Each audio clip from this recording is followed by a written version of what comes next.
Comment reprendre le RER, le métro, le tram ou le bus la semaine prochaine? Question épineuse entre hésitation des usagers et respect des gestes barrières. Une chose est sûre, le trafic va tourner au ralenti. Écoutez la ministre de la Transition écologique et solidaire, Elisabeth Borne.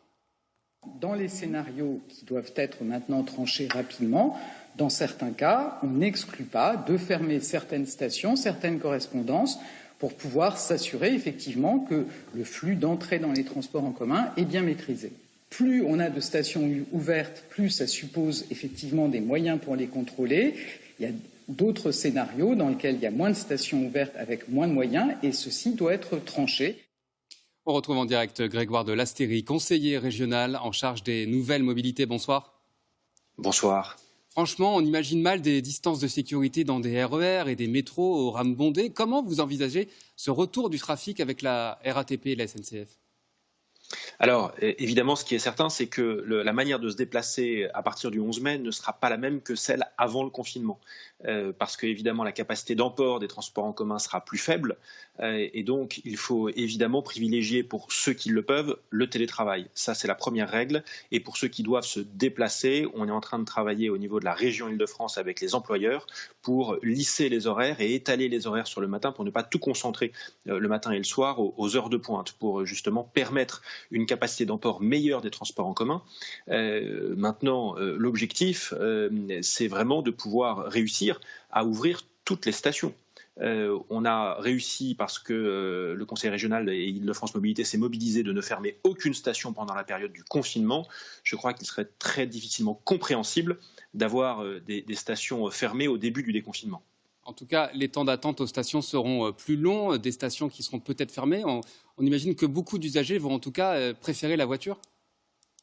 Alors, il faut regarder tous les sujets. C'est pour ça que je parlais de télétravail. Le meilleur déplacement, finalement, c'est celui qu'on n'a pas besoin de faire.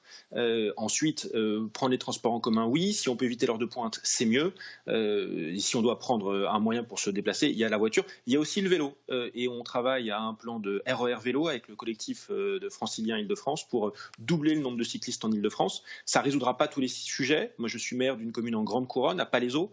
Évidemment, à Palaiseau, quand on fait du banlieue à banlieue, souvent la voiture ou les transports en commun sont essentiels.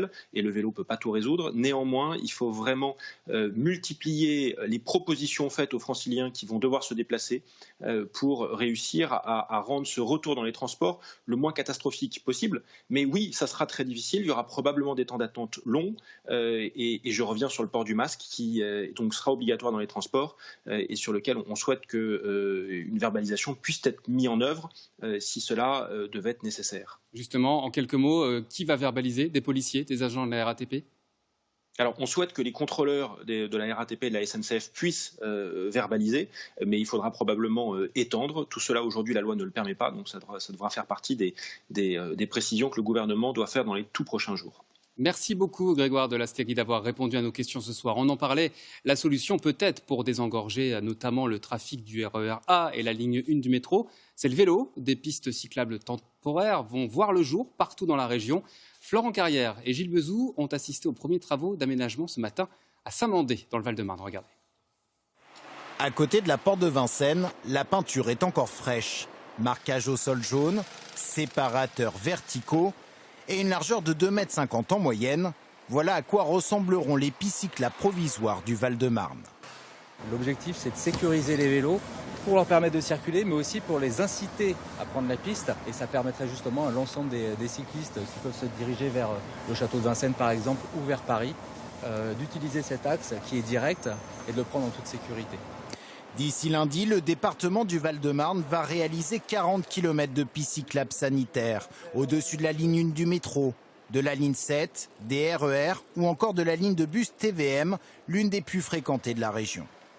Les 5 millions d'usagers de transport collectif ne pourront pas se mettre en danger. Donc il faut considérer non plus que les 5 millions ne vont pas se reporter sur la voiture. Ça ne passerait pas. Nous aurions affaire à des bouchons monstrueux et à une pollution de l'air qui aggrave les conséquences du Covid-19.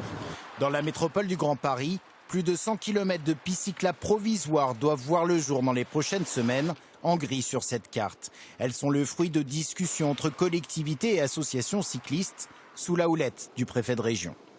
C'est une vraie nouveauté de voir ce travail coordonné à l'échelle régionale qui permet d'avoir enfin une notion de réseau, des longs itinéraires et pas des petits bouts par-ci par-là qui finalement servent pas parce que c'est pas ça qui va vous permettre de vous mettre au vélo. Ces pistes, si elles fonctionnent, il faut les laisser, il faut les pérenniser, il faut encore les améliorer et améliorer la sécurité. Ces lignes préfigurent la réalisation du schéma RER vélo, mais les autorités ont dû lever plusieurs points de blocage liés notamment à la circulation automobile.